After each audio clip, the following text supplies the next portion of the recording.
pacto cubierta toda de oro, en la cual había una urna de oro que contenía el maná, la vara de Aarón que retoñó y las tablas del pacto. Y sobre ella estaban los querubines de gloria que daban sombra al propiciatorio. Pero de estas cosas no se puede hablar ahora en detalle. Amén. Gloria al Señor. Padre que estás en el cielo, en el nombre de Jesús, te rogamos, Señor, ten misericordia y háblanos en esta noche, Señor. Ábrenos tu palabra, Señor. Ten misericordia, Espíritu Santo. Ábrenos tu palabra, Señor. Enciende, Señor, tus 7 luces, Señor, esas luces del candelero, Señor. Enciende, Señor, tu candelero sobre nuestras vidas, Señor. Ilumina, Señor, la mesa de los panes, Señor, que podamos entender, comprender, que podamos ser edificados, Señor, por tu palabra, por tu luz, por tu revelación, por tu alimento, por tu sustento espiritual. En el nombre poderoso de Jesús reprendemos toda obra de las tinieblas, todo intento por arrebatar la semilla, por arrebatar el pan, todo intento, Señor, por nublar el entendimiento, lo reprendemos en el nombre de Jesús, lo echamos fuera. Te rogamos y te suplicamos, Padre, ten misericordia.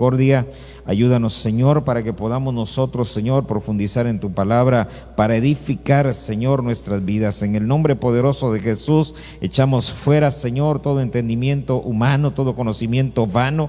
Señor, renunciamos, Señor, a toda palabra vacía. Únicamente queremos, Señor, tus palabras, Señor, el mover de tu espíritu, Señor, la esencia de tu ser que llena el nuestro. En el nombre de Jesús te lo pedimos todo, Señor. Haz fluir la unción, Señor, de tu espíritu, Señor. Son 5 unciones, Señor, ministeriales que nos edifican, Señor. Te lo rogamos, te lo suplicamos en el nombre de Jesús y te damos gracias, Señor. Amén, Señor, y amén. Gloria al Señor. Muy bien.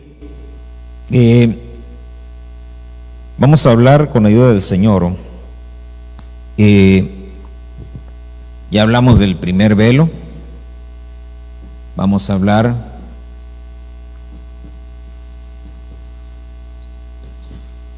como dice ahí, detrás del segundo velo. Si usted se recuerda, vamos a hacer aquí el dibujito de siempre, que es el atrio, el lugar santo, ¿verdad? Y el lugar santísimo. El primer velo se encontraba acá y el segundo velo es este, ¿verdad? Aquí ya hablamos que este lugar santo donde se encontraba el candelero, la mesa de los panes, ¿verdad?, el altar del incienso, y acá es donde estaba el arca del pacto, el altar del sacrificio y el lavatorio. Muy bien, entonces dice acá, detrás del segundo velo había un tabernáculo. Ahora dése cuenta que esa palabra tabernáculo se utiliza de 2 maneras, ¿verdad? Como una unidad compuesta. Tabernáculo nuevamente dice, y este es llamado el lugar santísimo. Está hablando de 2 habitaciones que forman parte, ¿verdad?, de un todo.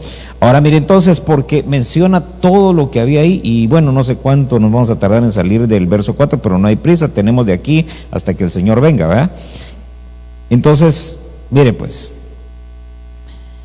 hablamos acerca en el verso 2, donde nos introduce el lugar santo. Dice, entendimos que ahí está la revelación de los misterios, ahí entendimos la importancia que tiene la mesa del Señor, ahí vimos la revelación del Espíritu Santo, vimos también y hablamos acerca de los 7 espíritus de Dios que ministran sobre la tierra, vimos ahí las ministraciones del pan y algunas otras cosas más. Ahora entonces, yendo entonces a la tercera cámara, bueno, o a la segunda cámara, que sería el lugar santísimo, ¿verdad?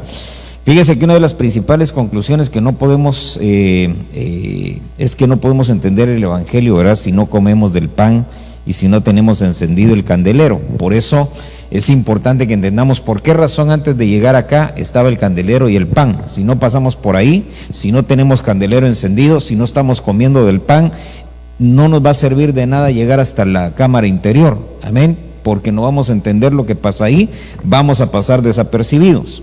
Dice entonces, quiero llevarlo a esto, a esa frase que dice detrás del segundo velo, detrás del segundo velo.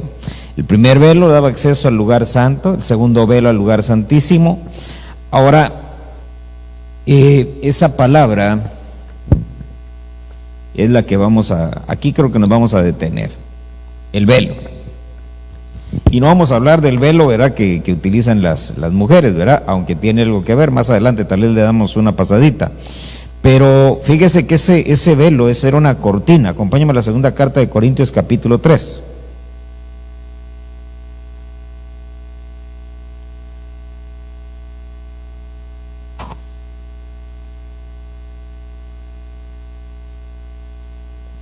Ahora recuérdese, dice la Biblia que el velo ya fue quitado, ¿sí? Entonces, mire, una de las cosas interesantes aquí en la carta a los Hebreos es que aunque el velo ya fue quitado, sigue mencionando el velo. Uno. Dos, que aunque el velo ya fue quitado, siguen existiendo un lugar santo y un lugar santísimo. Amén. Es decir, que si todavía sigue existiendo, ¿verdad?, esa separación, vaya, de habitaciones, aunque el velo ya fue quitado, y ahorita vamos a entender eso. Mire, pues segunda carta a los Corintios, ¿ya tiene? Capítulo 3, verso 15. Dice, hasta el día de, fíjese, hasta el día de hoy, ya que se la pasó hasta el día de hoy. Cada vez que se lee a Moisés, un velo está puesto sobre sus corazones. Pero cuando alguno se vuelve al Señor, ¿qué dice? El velo es quitado. Entonces, mire, cada vez, dice, hasta el día de hoy, cada vez que se lea a Moisés, un velo está puesto ¿en dónde? ¿Ya leyó ahí? Dice, un velo está puesto. Fíjese que entonces el velo fue quitado ¿de dónde? Del lugar santo, ¿verdad? Lo que separaba el lugar santo del Santísimo. Quitaron el velo de ahí, pero ¿dónde lo pusieron? En el corazón. Por eso es que mire qué tremendo, ¿verdad? Dice, y cada vez, dice, que alguno se vuelve al Señor, ¿qué sucede? El velo es quitado. ¿Pero de dónde es quitado? No es quitado de aquí, sino que es quitado del corazón. Amén. Por eso dice, nosotros tenemos, dice, acceso, dice, libre, acceso amplio, dice, para llegar hasta la presencia del Señor, porque fue quitado el obstáculo, fue quitado el velo, etcétera, etcétera. El problema es que el velo ahora está en el corazón. Y cada vez que uno dice, toma literal la escritura, es decir, solo se remite a la letra y no al espíritu de ella, hay un velo. Entonces, mire, porque esa palabra velo, déjenme leerle aquí el diccionario. Dice en está rara la palabra, por eso no le digo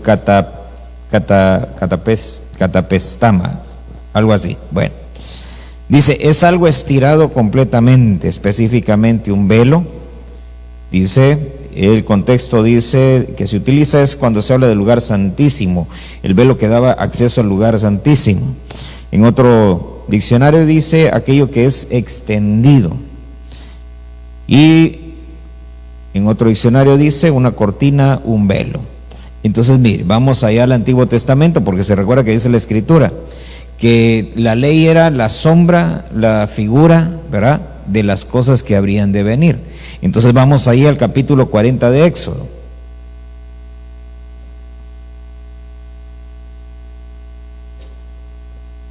Capítulo 40 y verso 20.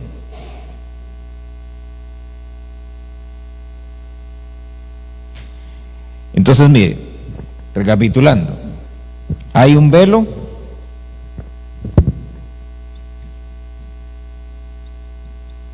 que fue puesto en Moisés, que es quitado en Cristo.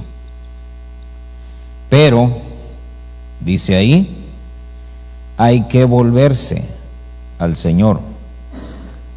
Dese cuenta que aquí no se trata de creer, amén, sino de volverse. Lo voy a poner así con un ejemplo. Se recuerda del hijo pródigo, ¿sí? El hijo pródigo creía en su papá, se recordaba del papá, sabía dónde vivía el papá, lo pudo ayudar el papá mientras estaba en la posilga. ¿Cuándo lo pudo ayudar?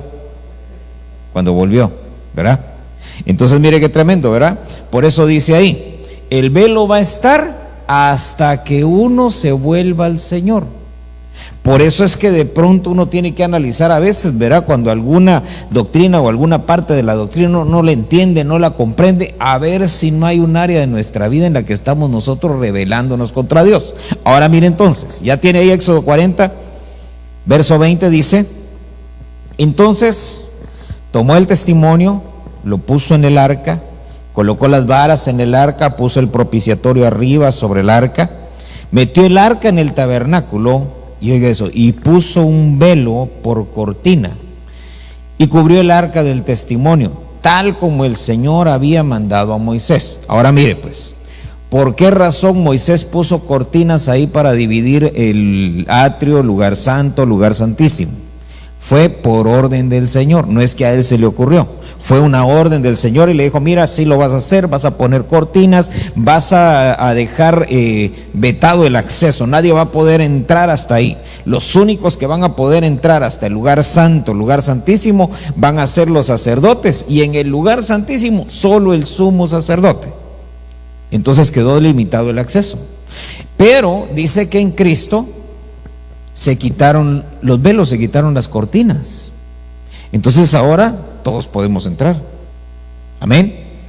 Pero recuérdese, dice que hay un velo que está puesto en Moisés y que hasta que uno se vuelve al Señor. Entonces mire, se recuerda que desde hace algún rato venimos hablando del espíritu y el poder de Elías. ¿Se recuerda de esa profecía en Malaquías?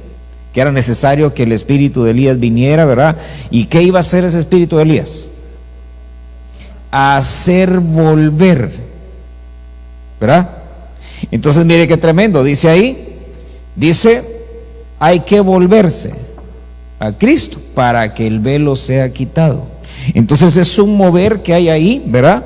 Que el Señor va a traer. Y mire esto, váyase al verso 26. Mire cómo Moisés entonces en la ley, hermano, de una manera figurada, ahí en el Antiguo Testamento, todo quedó velado por las cortinas que se pusieron, quedó oculto. Verso 26 dice: luego dice, colocó el altar de oro en la tienda de reunión, delante del velo, y quemó en él incienso aromático, tal como el Señor había ordenado a Moisés. Ese altar de oro, dice, es, hermano, el altar del incienso, que si usted se recuerda lo leímos ahí en Hebreos también. Ahora dice Pablo, y mire qué tremendo, porque ahí en Hebreos se escribe en la parte final del verso 5, dice: de estas cosas no se puede hablar ahora en detalle. Sin embargo, nosotros ahora sí tenemos que buscar algunos detalles. Entonces mire, lo que vamos a hablar hoy es del misterio que hay en ese velo, porque ese velo no es, hermano, una cortina común y corriente. Amén, no es un pedazo de tela que pusieron ahí, sino que el Señor le dice a Moisés: mira, vas a hacer una cortina y la vas a hacer de esta manera, vas a utilizar estos materiales, los vas a poner uno sobre otro, y ahí va a ver. Esa era una cortina, hermano, una cortina pesadísima, pesadísima. Mire pues, Éxodo 26.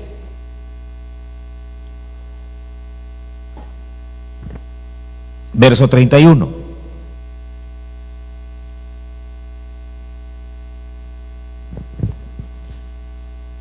Éxodo 26, verso 31. ¿Ya lo tiene? Mire pues, ¿cómo estaba hecha la cortina? Porque no es de esas cortinas que nosotros tenemos en nuestra casa que se ve de un lado para el otro, ¿ah? No, mire pues, harás además un velo. Fíjese pues, de tela azul, púrpura, escarlata, lino fino torcido.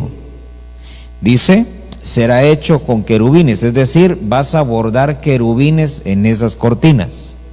Y finalmente le dice, va a ser obra de hábil artífice. Entonces, ¿cuántas capas tenía? ¿Cuántas telas tenía? Tela azul, tela púrpura, tela escarlata y lino fino torcido. Entonces, imagínese usted el peso de la cortina, ¿verdad? ¿Por qué? Porque hay que considerar el tamaño del tabernáculo, la altura que tenía, el ancho que tenía, y que la cortina tenía que ser de una sola pieza.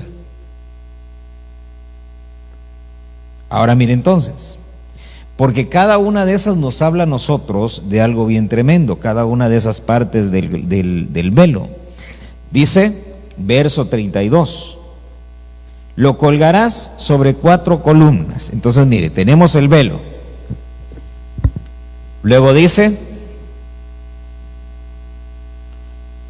lo vas a colgar sobre 4 columnas de acacia. La acacia es madera, ¿verdad? 4 columnas de acacia revestidas de oro. Sus ganchos, dice, también serán de oro, y sobre 4 bases de plata. Colgarás el velo debajo de los broches, pondrás allí detrás del velo el arca del testimonio. El velo servirá como división entre el lugar santo y el lugar santísimo. Mire qué tremendo. El velo servirá como división entre el lugar santo y el lugar santísimo. Dese cuenta que lo que había en el lugar santo y en el lugar santísimo, todo era de Dios, todo tenía que ver con Dios. Pero mire cómo Dios divide y entonces restringe el acceso. Ya no se puede pasar allá. Fíjese que ese velo, estas 4 columnas, son los 4 evangelios, y ahí va a ver por qué. Dice, mire pues, 6 cosas.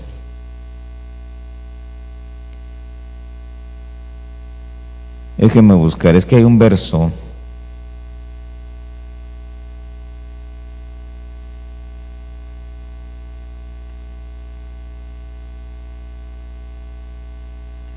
Le quiero leer un verso para que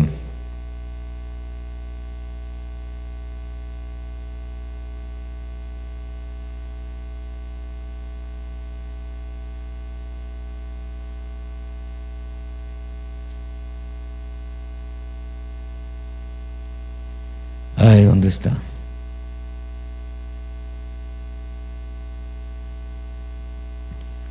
Mire, pues acompáñeme. Hebreos capítulo 10, aquí está. Porque quiero que vea el velo. ¿Qué representa el velo? Hebreos 10, verso 19. Cuando se habla del velo, fíjese que la Biblia habla del velo en 3, en referencia a 3 cosas. Fíjese pues, si usted lo ve, mire, váyase al capítulo 6, se los doy así rapidito para darle el principal. Hebreos 6, verso 19, dice, la cual tenemos como ancla del alma, una esperanza segura y firme, y que penetra hasta detrás del velo, donde Jesús entró por nosotros como precursor, hecho según el orden de Melquisedec, sumo sacerdote para siempre. No sé si se recuerda, en las enseñanzas anteriores, creo que cuando estábamos en el capítulo 7, 8, hablamos de Jesús como precursor, y que precursor era el que llega primero, el que empieza un proyecto, el que empieza algo, amén, y luego después de él ya vienen otros. Por ejemplo, fíjese que cuando habla del velo acá, está hablando acerca del velo interior del tabernáculo, está haciendo referencia a este velo de acá. La segunda vez que se utiliza esa palabra velo es en referencia al templo. Mateo capítulo 27, verso número 50.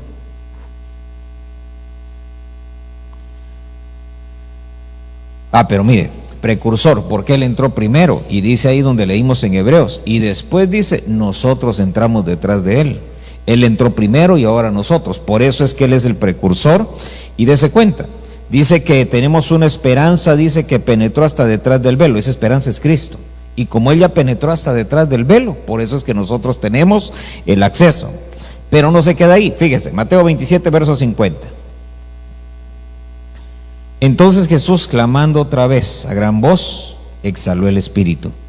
Y he aquí, el velo del templo se rasgó en 2, de arriba abajo, y la tierra tembló, y las rocas se partieron, y los sepulcros se abrieron, y los cuerpos de muchos santos que habían dormido resucitaron. Ahora fíjese, no vamos a hablar de esos que resucitaron, pero lo que quiero que vea es esto.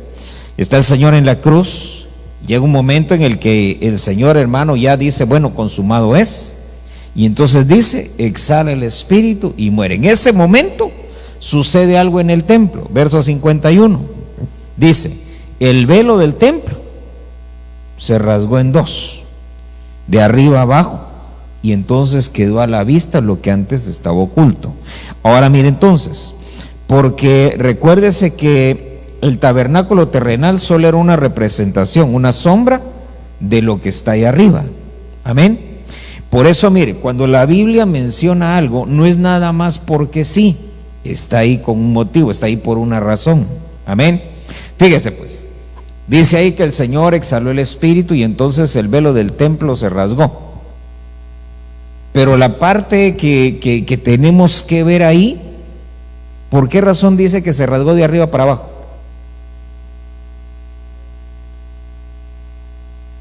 Fíjese que yo pasaba por ahí una vez, me recuerdo, yo me pregunté, dice, pero ¿por qué de arriba para abajo? ¿Por qué no de abajo para arriba? Vaya, ¿qué caso tiene? Mire pues, ¿qué caso tiene que fuera de arriba para abajo? Si lo importante es que se rasgó.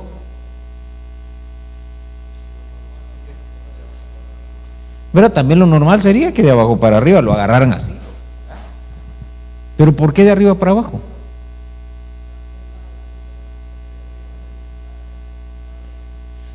Por ahí va.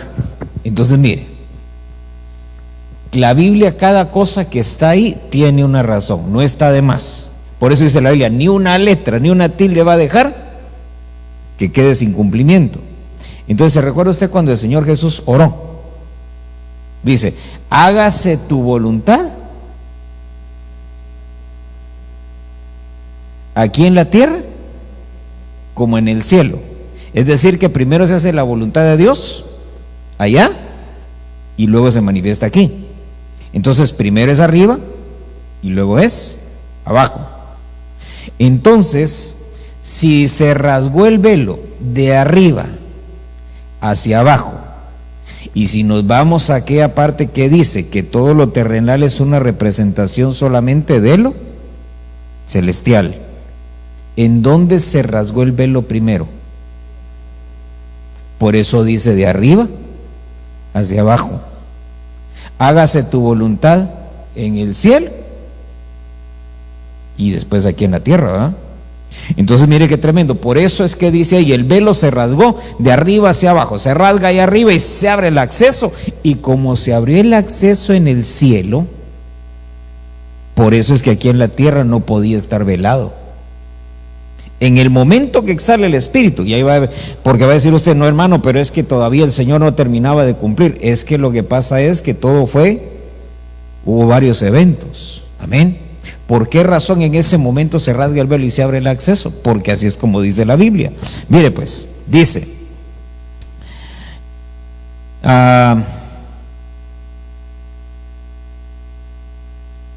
déjeme ver.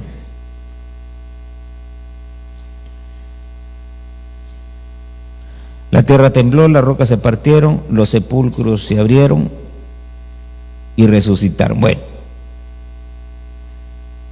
déjeme buscar el otro verso. Es que fíjese que ordené de una manera la enseñanza, pero usted me preguntó otras cosas, entonces no es cierto. Mire pues,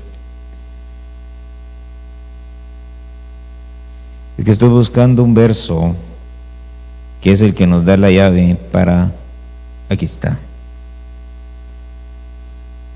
Ahora sí, Hebreos 10, verso 19.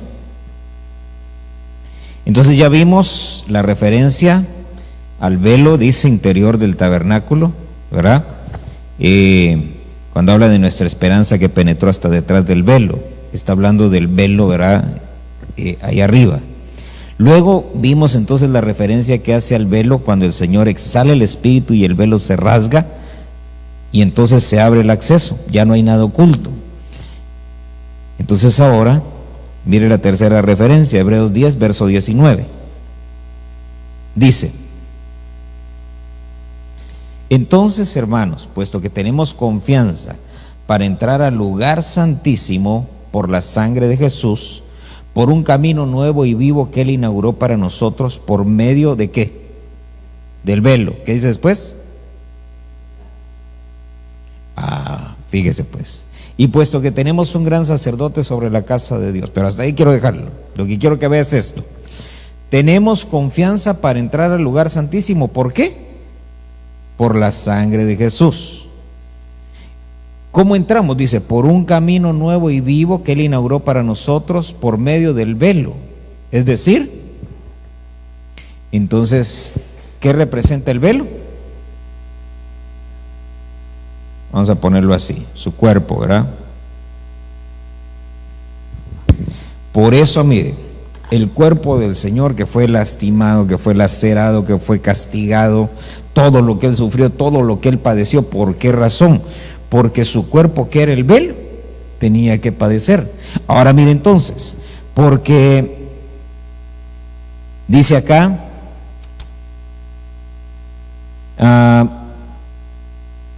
me quiero regresar un poquito, porque yo quiero hablarle acerca de cómo está conformado el velo. Entonces dice Éxodo capítulo 26 y verso 31. ¿Por qué nos fuimos hasta allá? Mire, me adelanté ahí, ¿verdad? ¿Por qué? Porque lo que quiero es que vea por qué es importante ver cómo está conformado el velo. Amén. Vimos ya que el velo es el cuerpo del Señor, ¿verdad? Su carne. Ahora fíjese entonces, ¿por qué estaba conformado, por qué estaba hecho el velo con esas distintas telas? Azul, púrpura, escarlata, lino fino torcido, querubines bordados, la obra de hábil artífice. Y todo eso, hermano, es importante. ¿Por qué? Porque todo eso hace referencia al Señor Jesucristo. Fíjese entonces, dice, primero las 4 columnas, porque ahí era donde se colgaba. Esas 4 columnas son los 4 evangelios. Esos 4 evangelios nos hablan de las 4 facetas del Señor, ¿verdad? Mateo es el león, ¿verdad? ¿Por qué razón? Porque él venía del linaje de David, iba a ser un rey. Luego tenemos a Marcos, ¿verdad? Marcos, ¿qué es? El buey. Ese es el siervo, ¿verdad? Yo no vine, dijo, para ser servido, sino que vine para servir. Luego tenemos a Lucas. Lucas es el hombre. ¿Por qué razón? Porque él dice que era necesario que participara de lo mismo que nosotros, de una humanidad, para que él estuviera sujeto a las mismas pasiones, tentaciones, pero sin pecado. Y finalmente tenemos el Evangelio de Juan. Juan es la cara del águila, ¿verdad? Y esto es su divinidad, ¿verdad? Entonces, dice que estaba hechas las columnas, capítulo 26, verso 32, de ahí de Éxodo, dice, 4 columnas de acacia. Entonces, fíjese pues, él es el hombre león, ¿sí? Es aquel hombre que se convierte en rey. Es también el hombre buey. ¿Por qué? Porque es el hombre que vino para servir. Vemos también ahí en Lucas, ¿verdad? Es el hombre. ¿Por qué razón? Porque, hermano, él se compadecía, se compungía, lloraba, tenía sentimientos como cualquiera de nosotros, no era indiferente a nuestros dolores y a nuestros sentimientos. Tenemos el hombre águila. ¿Por qué razón? Porque él es el hombre que vino acá a la tierra, aunque en él, dice la Biblia, habitaba la plenitud de la divinidad, y no tuvo como cosa que aferrarse esa divinidad, sino que dice se despojó de ella, es decir, no la quiso utilizar. Ahí estaba accesible para él. Esas son las 4 columnas, son los 4 evangelios que sostienen a ese hombre que vino a nacer acá, que era el Hijo de Dios, que era el velo. Y mire qué tremendo, porque él vino a la tierra para que se rompiera el velo allá arriba, y que allá arriba quedara todo el acceso para nosotros. Ahora mire entonces, porque miremos entonces cómo está conformado. Esos son los 4 evangelios, son las 4 columnas que sostienen el velo. Entonces mire, 1 Corintios capítulo 15, verso 47. Porque dice que la primera tela que menciona, ¿cuál es? El azul. Ese está fácil, yo creo que esa ya sabe usted cuál es, ¿verdad? ¿Qué representa el azul? Lo celestial, ¿verdad? Por eso dice ahí, capítulo 15, verso 47, primera carta a los Corintios. El primer hombre es de la tierra, es terrenal. El segundo hombre es del cielo, por lo tanto es celestial. Entonces, mire, esto nos habla de la naturaleza celestial, ¿verdad? Luego dice Juan capítulo 19, Evangelio de Juan capítulo 19. Mire qué tremendo, ¿verdad? Porque dice el primer hombre ¿quién fue? Adán. Y dice, y cuando vino el otro, dice, celestial. El primer hombre, Adán, dice, fue hecho de la tierra, fue hecho del polvo. Pero el segundo, ese es celestial, ese es de arriba. Póngale atención a eso. ¿Por qué razón? Recuérdese que entre las cosas que menciona acerca del velo, dice al final que tiene que ser obra de artífice. Mire pues, ya tiene Juan capítulo 19, verso 5.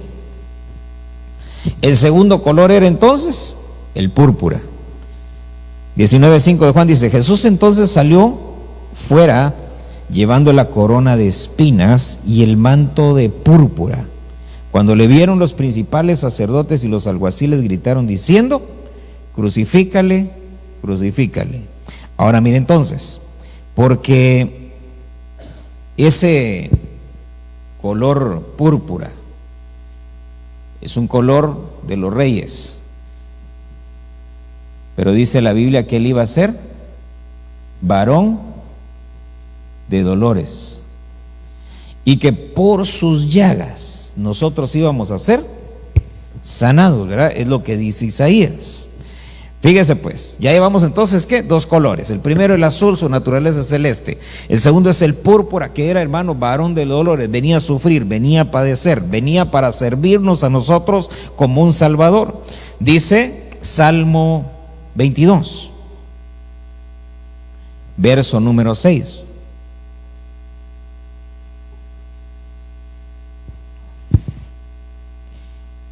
El tercer color, ¿cuál era? El escarlata. Mire, es tremendo, ¿verdad? Porque hasta hay una enfermedad que se llama escarlatina, por el color escarlata de las erupciones que salen en la piel. La persona se pone así toda como roja. Entonces, mire pues, dice, ya tiene Salmo 22, verso 6. Pero yo soy gusano y no hombre, oprobio de los hombres y despreciado del pueblo. Todos los que me ven de mí se burlan, hacen muecas con los labios, menean la cabeza diciendo que se encomiende al Señor, que Él lo libre, que Él lo rescate, puesto que en Él se deleita. Mire qué terrible, porque este es un salmo mesiánico, habla acerca del Señor Jesucristo. Y esa palabra gusano, fíjese que en hebreo hay 2 palabras, una es tolá y la otra es shani. Tolá significa gusano o gorgojo rojo.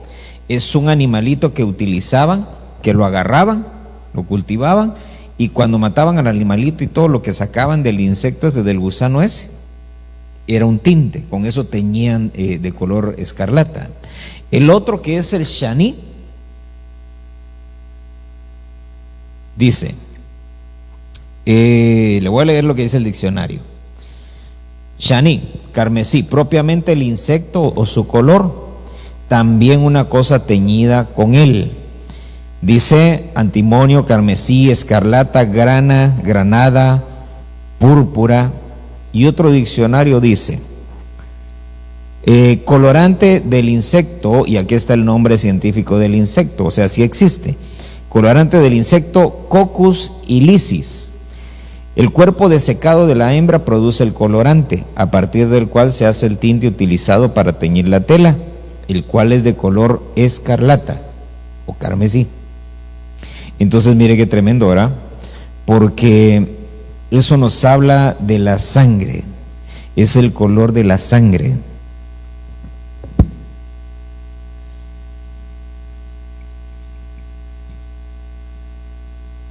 Su sangre derramada, ¿qué iba a hacer? A limpiar los pecados. 4.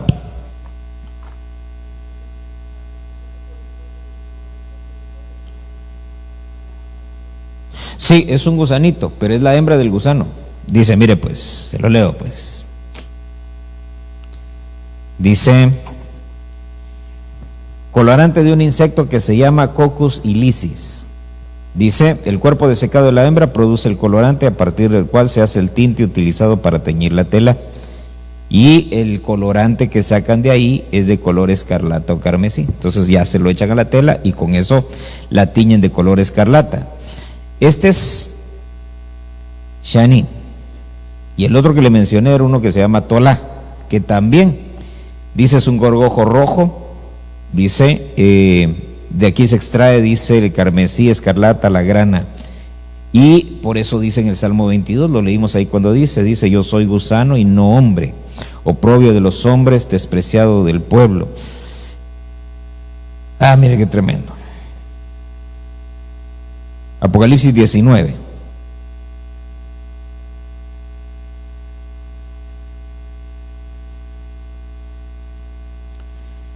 Ahora recuérdese, leímos Salmo 22, ¿por qué? Porque ese gusano que menciona ahí está haciendo una referencia ¿a quién? Al Señor Jesucristo. Amén. Dice que Él iba a derramar su sangre y con esa sangre iban a limpiar y a purificar nuestros pecados. Dice entonces, ya tiene Apocalipsis 19, verso 13. La cuarta tela, ¿verdad? ¿Cuál era? Mire pues, lino, fino, ¿qué? Por eso fíjese que le decía ahorita hace un momento, ¿verdad? Que todas las palabras tienen algo, nada más que a veces no le entendemos en ese momento, ¿verdad? Pero después uno va viendo y va entendiendo. Fíjese pues, porque sabemos nosotros que el lino fino, ¿qué es? Las secciones justas de los santos, ¿verdad? Pero este es lino fino, torcido. Entonces fíjese, lino, en hebreo lino significa algo emblanquecido. Amén, algo que se agarró y se emblanqueció, se metió un proceso para hacerlo blanco. Segundo, esa palabra fino, miren, vamos a ponerlo aquí. Lino es emblanquecido. Entonces, si usted se recuerda, dice la Biblia, si vuestros pecados fuesen ¿como qué? Como la grana, como lana, ¿qué? Serán emblanquecidos. Y si fueren rojos como el carmesí,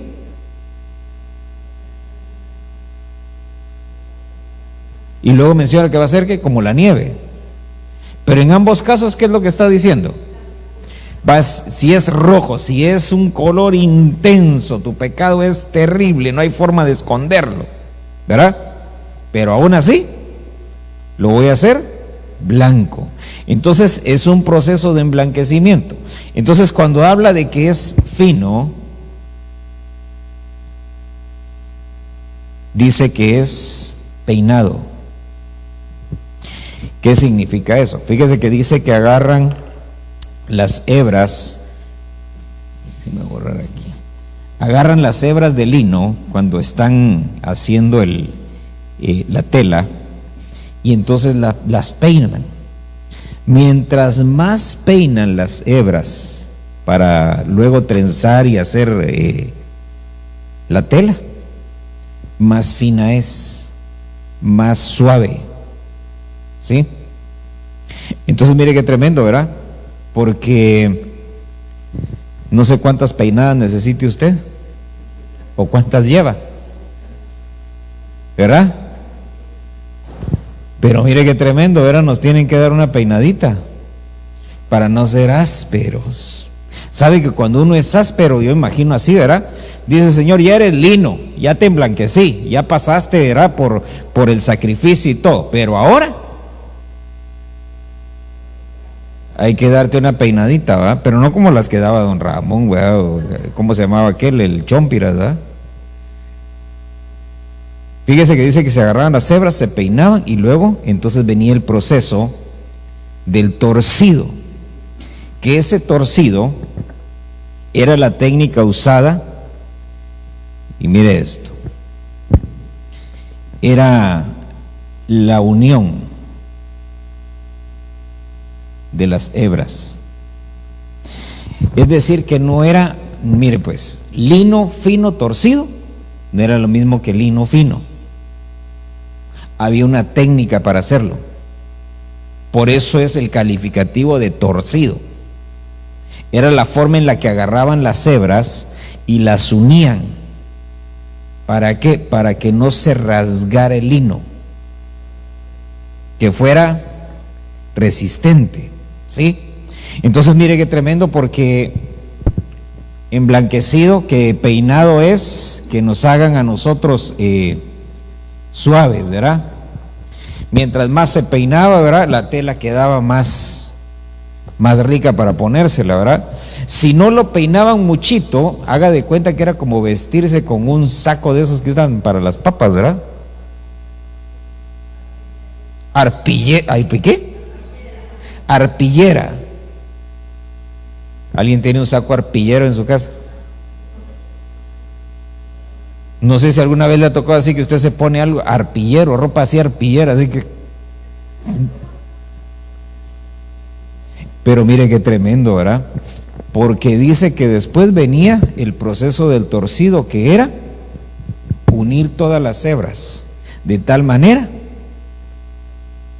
Entonces mire pues, si la iglesia es una iglesia que tiene que vestirse de lino fino, ¿qué significa eso? Que hay que peinarse, pero hay que unirse. No puede haber división. ¿Sabe qué? Ok, el que no sea parte de la unidad, el que no quiera unirse, sí va a ser lino fino, pero no torcido. ¿Cuál es la diferencia? Que recuérdese que el cuerpo del Señor, representado en el velo, tiene que ser torcido. Amén. Si a alguien no le gusta la unidad, ok, es lino fino, pero no torcido. No puede ser parte del cuerpo hasta que se deje torcer o retorcer. Ahora mire pues, ¿cómo se siente? ¿Alguna vez le torcieron a usted el brazo o no? ¿Sí? Nunca jugó así, que le torcían así, que le hacían la llave, ¿cómo le decían a esa del chino? No sé cómo le decían. Pero hermano, ¿cómo se siente? Si el lino, cuando le están torciendo las hebras, ¿verdad?, si se pudiera quejar, ¿cómo será? Yo no sé, hermano, yo traté de buscar, pero bueno, ya no tuve muchito tiempo para buscar cómo sería eso de torcer, hermano, porque me llama la atención eso de lino torcido. ¿Sabe cómo me imagino yo? Como cuando uno agarra los alambres y los une y le hace así, y hasta le hace uno, ¿verdad? ¿Para qué? Para que no se suelte. Sabe que cuando nosotros, hermano, empieza a venir obras del enemigo para dividir y trabajo del enemigo para dividir, sabe que por eso nos retuercen a veces, porque como que nos empezamos a querer soltar. Viene el Señor y dice: ¿te quieres soltar? No, si tú eres lino torcido, ahorita va una retorcida para que no se te olvide. Y ahí está uno, lo están retorciendo. ¿Sabe qué tiene que hacer uno entonces? Permanecer en unidad. porque es el vínculo de la paz. Amén. Entonces mire que está la parte, dígale, permanezcamos en unidad. Mire, no hemos terminado. Fíjese pues, dice entonces era lino fino torcido. Ahora, ¿sabe qué? ¿En dónde se utilizaba el lino fino torcido? Porque aparecen, mire pues, 1, 2, 3, 4, 5. 1, el efodo. 2, el cinturón. 3, la tiara. 4, el pectoral.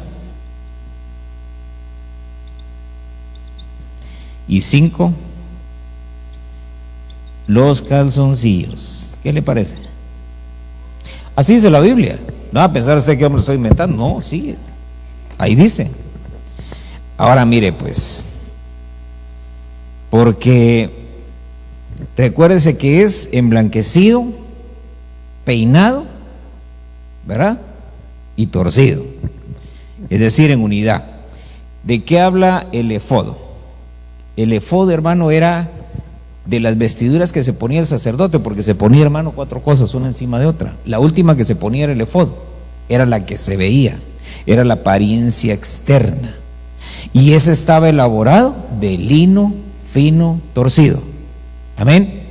Es decir, que si nosotros por fuera aparentamos unidad, debe de ser una unidad de veras, no solamente una apariencia. Amén. Mire pues el otro, el cinturón. ¿Qué representa el cinturón? El cinturón es la verdad. Dice, ciñe tus lomos con la verdad. Entonces, ¿cómo debe de ser la verdad? Igual. Mire qué importante es el lino fino torcido, porque si uno no tiene lino fino torcido, uno no tiene verdad. Uno es fácil objetivo de los errores, uno es fácil objetivo de las doctrinas de demonios y otras cosas. Mire pues el pectoral.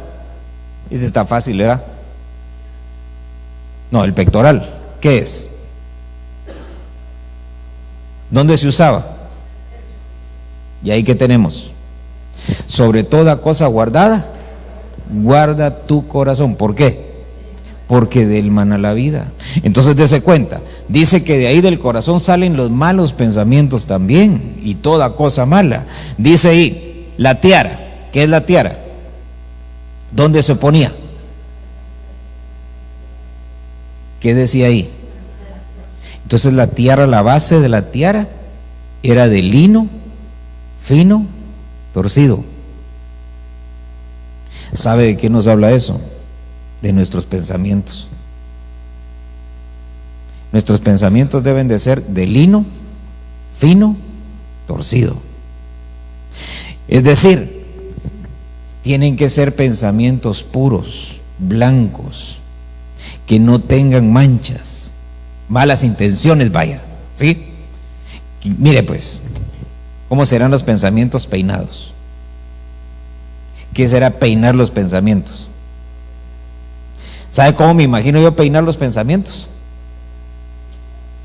¿Alguna vez le sacaron piojos a usted? ¿Qué hacían para sacárselos a uno? Lo peinaban, ¿verdad? Y mientras más peinaban, ¿verdad?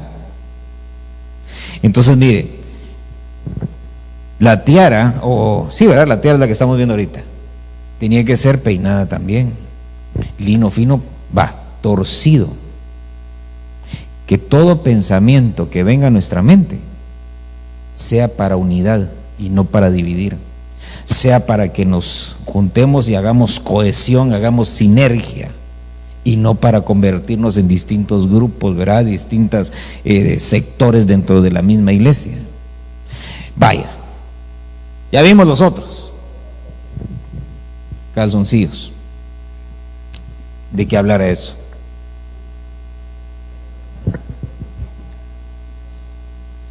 Eso habla del área sexual, que tiene que ser también de lino fino torcido. Por eso dice Pablo en un pasaje, ¿verdad? Dice en una de las cartas, dice, todo pensamiento impuro, dice, tenemos que sacarlo, desecharlo. Sabe que incluso en el área sexual entonces tenemos que pasarle lino fino, torcido. Toda contaminación, todo... no podemos hablar más claro, ¿verdad? Porque tendríamos que haber puesto un rótulo que dijera ya clasificación R, ¿verdad? Pero mire, pues, tenemos que cuidar esa área. ¿Por qué razón? Porque si no, hermano, no podemos ser parte del cuerpo de Cristo. Amén. Recuérdese que el cuerpo representado en el velo está hecho de esta manera. Dice entonces, me quedan 2:30. Hebreos 1:6. ¿Se recuerda qué más había conformando el velo? Ahí lo leímos. Le dicen, mira, lo vas a hacer de esta manera, de azul, de púrpura, de escarlata, de lino fino. Y luego, ¿qué le dice? Vas a poner sobre él querubines.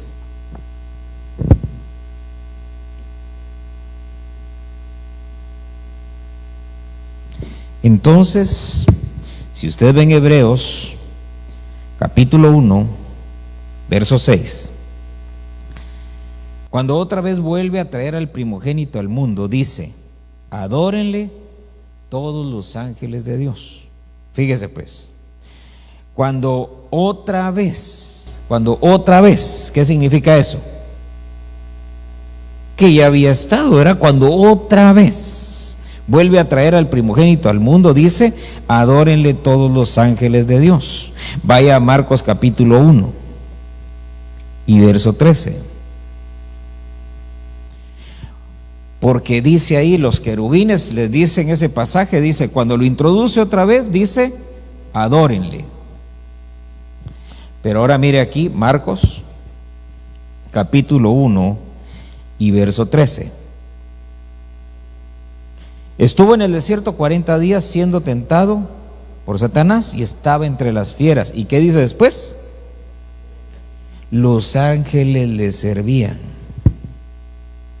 Entonces, ¿por qué había querubines entonces bordados en el velo? Porque toda la creación angélica el Señor la puso para que sirvieran al Señor. Por eso también dice, ¿verdad? Allá creo que la carta a los Hebreos dice que los ángeles fueron dejados para servir a quienes, a los que van a heredar la salvación. Somos nosotros, que nosotros venimos a conformar también el cuerpo de Cristo. Entonces esta es la ministración angélica en el cuerpo de Cristo. Dice Hebreos 10, verso 5.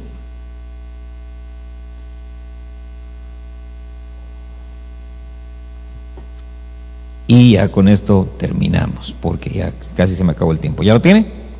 10:5 de Hebreos dice, por lo cual, cuando entre en el mundo, dice, sacrificio y ofrenda no quisiste, pero un cuerpo has preparado para mí. Oiga eso. Sacrificio y ofrenda no quisiste, pero un cuerpo has preparado para mí. Entonces mire, porque se recuerda que era lo que decía, que el velo debía de ser ¿qué? Obra de hábil ¿qué? Artífice. ¿Quién fue el hábil artífice? ¿María? ¿José? ¿Se recuerda cómo fue que le anunciaron a María y le dijeron?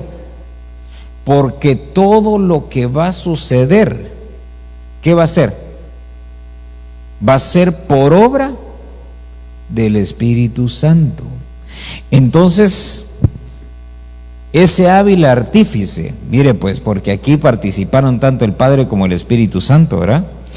Porque el Padre, ¿qué dice? Le preparó un cuerpo. Amén.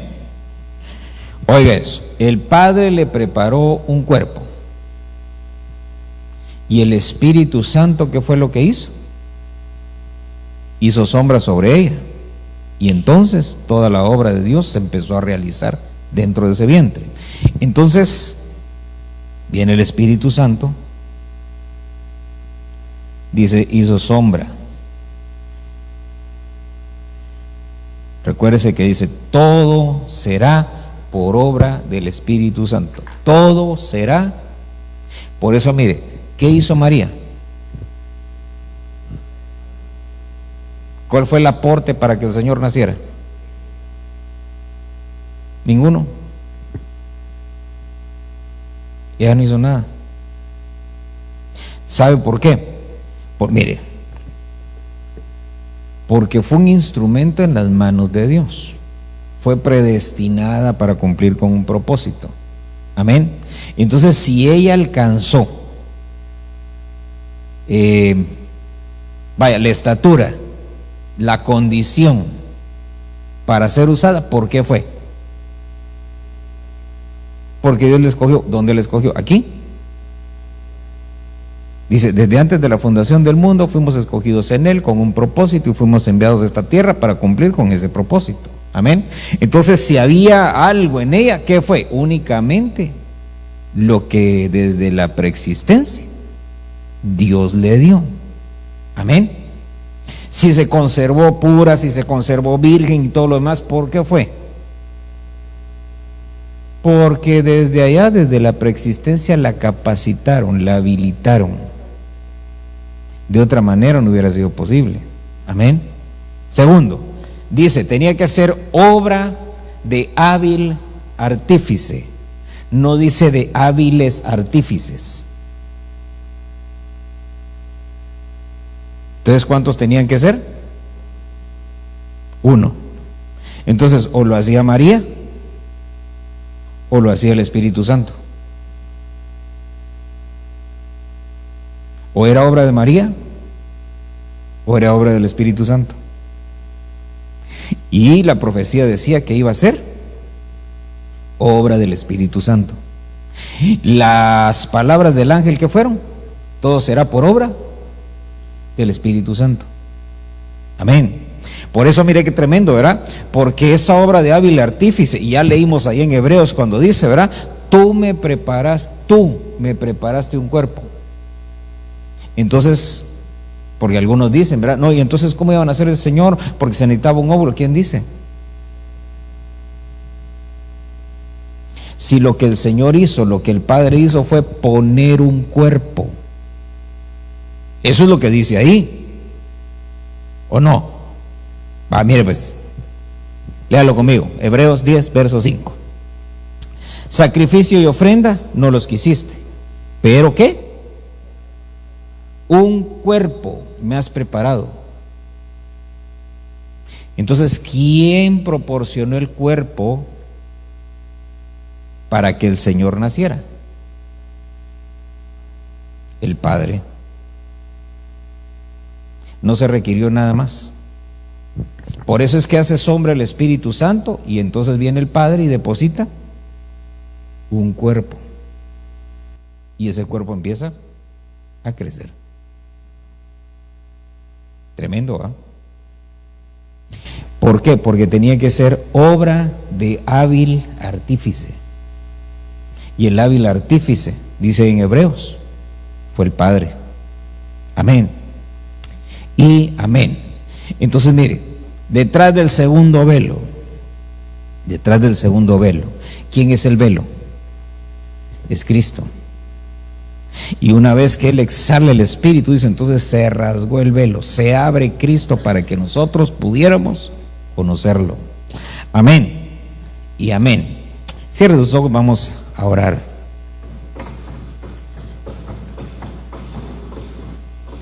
Y vamos a dar gracias a Dios. Padre que estás en el cielo, en el nombre de Jesús, te damos gracias, Señor. Gracias, Señor, por tu misericordia, gracias por tus obras. Señor bendito, te Te damos gracias porque por tu sacrificio, Señor, tenemos acceso con confianza hasta el lugar santísimo.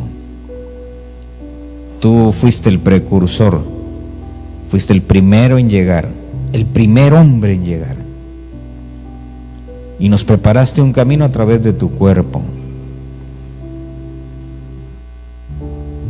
Rasgaste el velo, Señor, para que todo misterio quedara accesible, para que todo secreto, Señor, pudiera ser revelado. Y ahora, Señor, tenemos confianza, Señor, para acercarnos. Tenemos confianza, Señor, para hablar con el Padre. Tenemos confianza, Señor, para tener comunión. Todo por tu obra, Señor, en el nombre de Jesús. Hoy te rogamos, Padre bendito, para que así, Señor, así como tu cuerpo, Señor, fue preparado, así nosotros también queremos ser preparados para encontrarnos contigo, Señor, en el nombre de Jesús. Que así como ese lino, Señor, lino fino torcido, era preparado, así nosotros queremos, Señor, ser emblanquecidos. Así nosotros queremos ser, Señor, peinados. Queremos, Señor, que toda aspereza, Señor, en nuestro ser interior sea quitada de nosotros, Señor.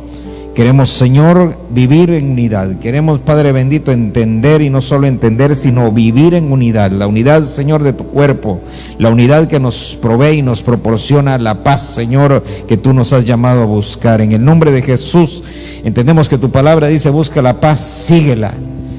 Que busquemos la paz y la santidad, si no, no podremos verte. Y por eso, Señor, entendemos, Padre bendito, que ese lino fino torcido es esa búsqueda, Señor, de la unidad de tu cuerpo. La unidad, Señor, para que como uno solo podamos vencer, Señor, toda adversidad, todo enemigo. En el nombre poderoso de Cristo Jesús, te damos gracias, Padre, porque sabemos que ya no hay velos, Señor, que nos impidan acceder al lugar santo y al lugar santísimo. Sabemos que ahora tenemos acceso, Señor, hasta la cámara secreta, por la fe y por el sacrificio, Señor, de tu Hijo. En el nombre poderoso de Cristo Jesús, te damos gracias, Señor, en el nombre de Jesús. Ponte de pie y vamos a entonar un canto antes de retirarnos. Jesús, Señor de la creación, siendo en forma de Dios, se despojó de sí mismo, tomó la semejanza de hombre, y siendo puro y sin mancha, entre nosotros vivió, y asimismo se humilló, tomando forma de siervo, en una cruz terminal,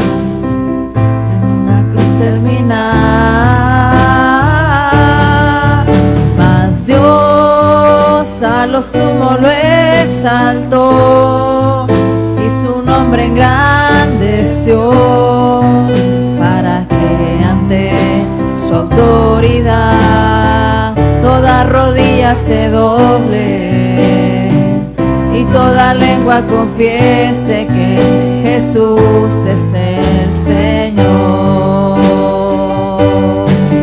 Mas Dios a lo sumo lo exaltó y su nombre engrandeció, para que ante su autoridad toda rodilla se doble y toda lengua confiese que Jesús es el Señor, el Señor, el Señor, el Señor.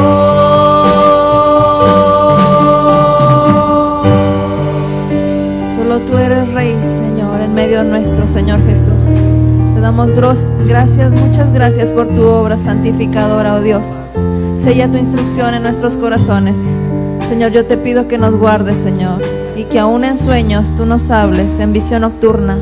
Te pido, Señor, que tú nos enseñes, aún mientras dormimos. Te pido que guardes a mis hermanos, Señor, bendícelos y llévalos con bien a cada uno de sus hogares. Solo les recuerdo las actividades de mañana a las 5.